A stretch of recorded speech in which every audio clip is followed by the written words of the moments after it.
Siapa itu? Pak Ijo, Pak Ijo.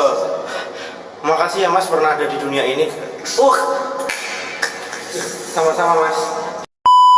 Dari ang cek etalase. Mas, podcastmu sedih banget. Siapa masih komen? Siapa wi? Ya ampun.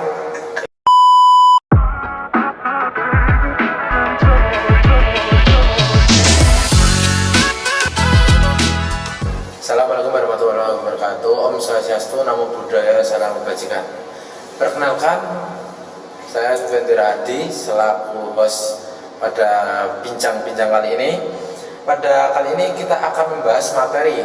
Ada 3 materi tentang janin, kemudian ada materi tentang pertumbuhan bayi, dan yang terakhir adalah pertumbuhan dan perkembangan anak-anak. Nah, kali ini kita ditemani oleh 2 narasumber yang ahli di bidang kesehatan bayi dan anak-anak tentunya.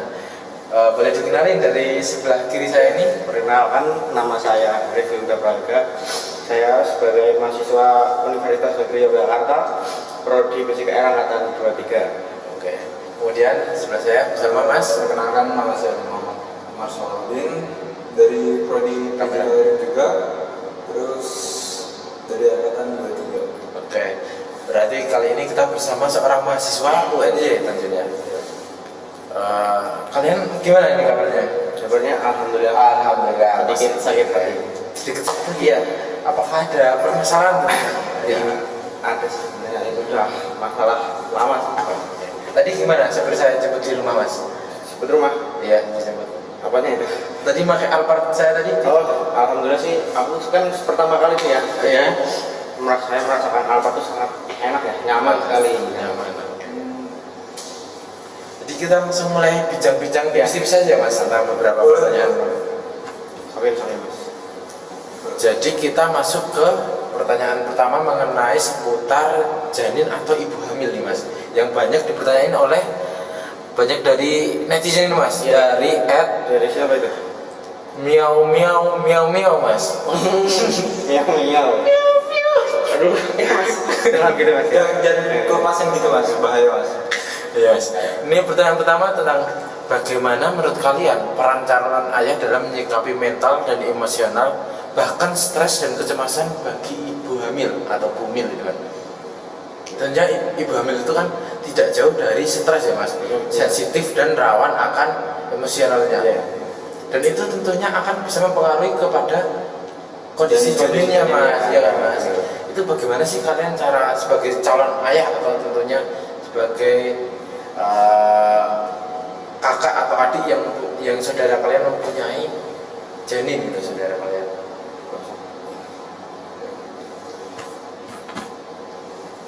Ya, akan saya jawab ya Mas. Ya, Mas. Saya perwakilan. Silakan jawab.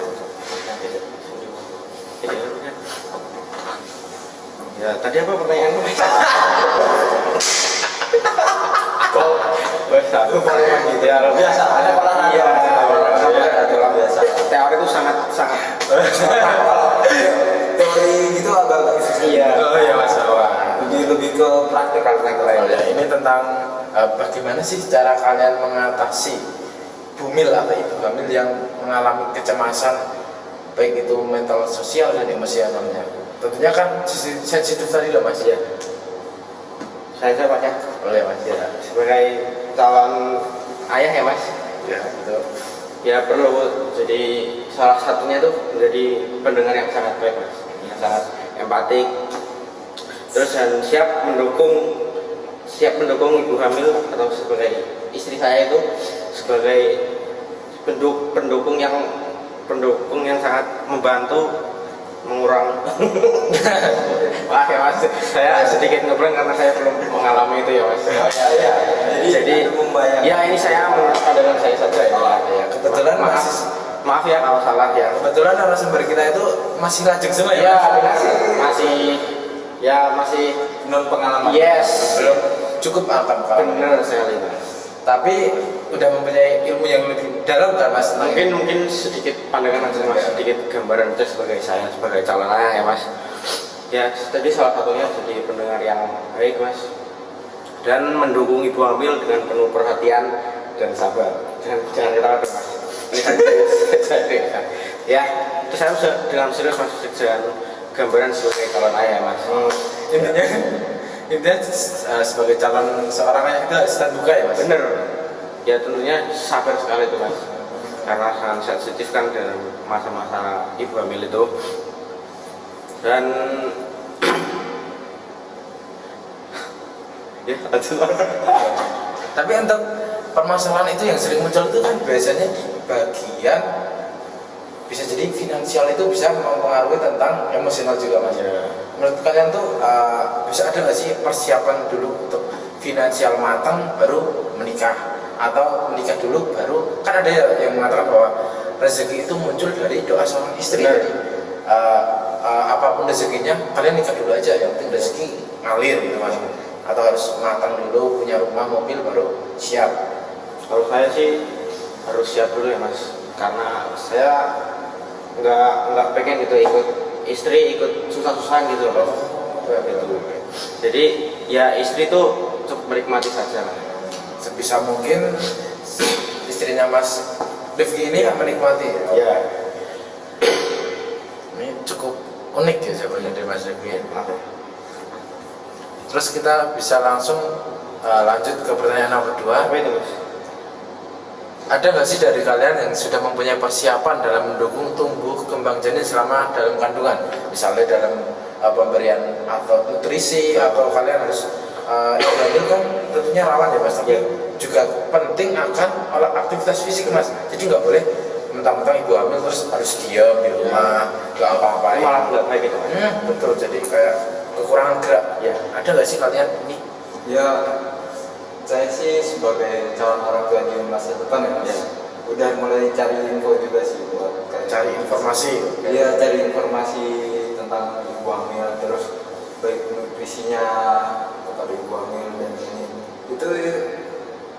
Terus selain nutrisi ada juga kayak aktivitas fisik yang baik untuk ibu hamil, kayak jalan kaki, terus yoga. Yang penting sih jangan yang berat-berat sih mas.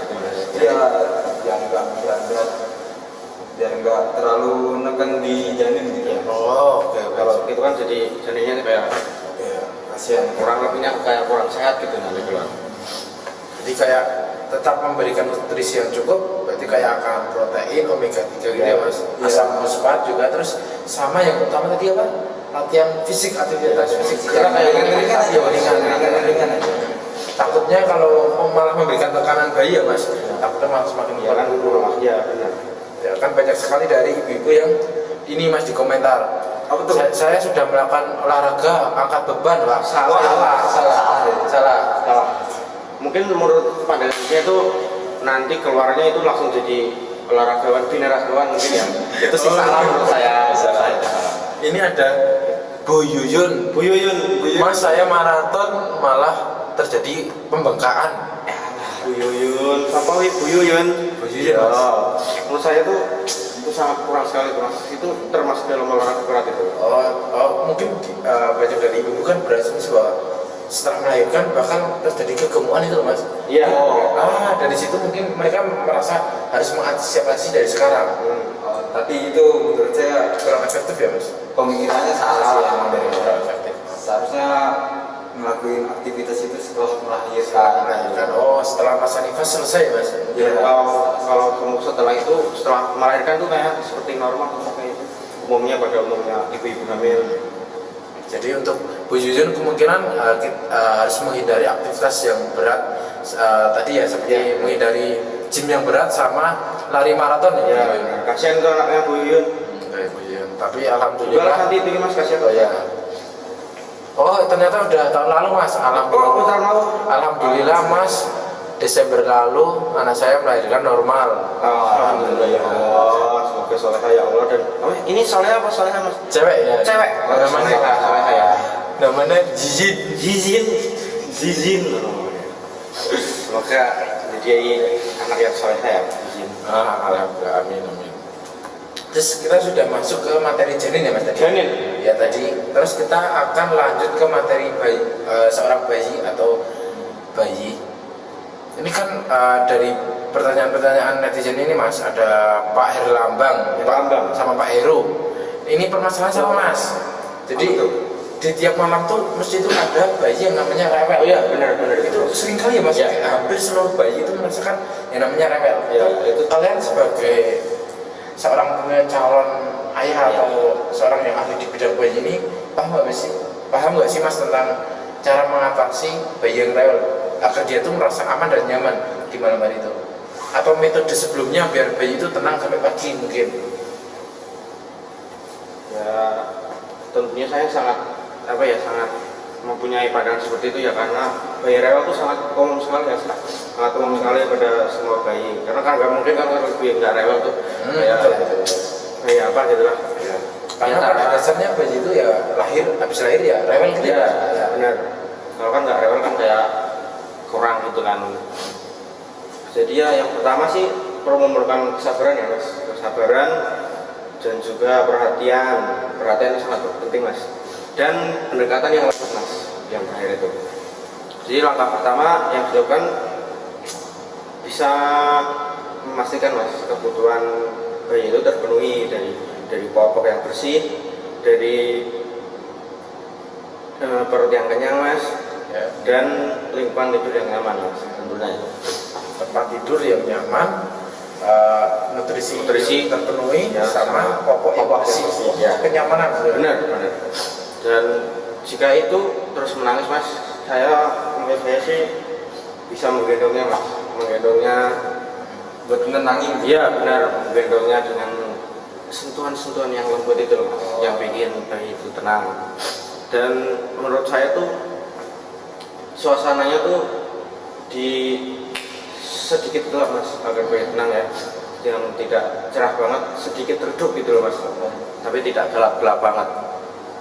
Jadi intinya tuh suasana Mas, suasana yang tenang sangat membantu Mas.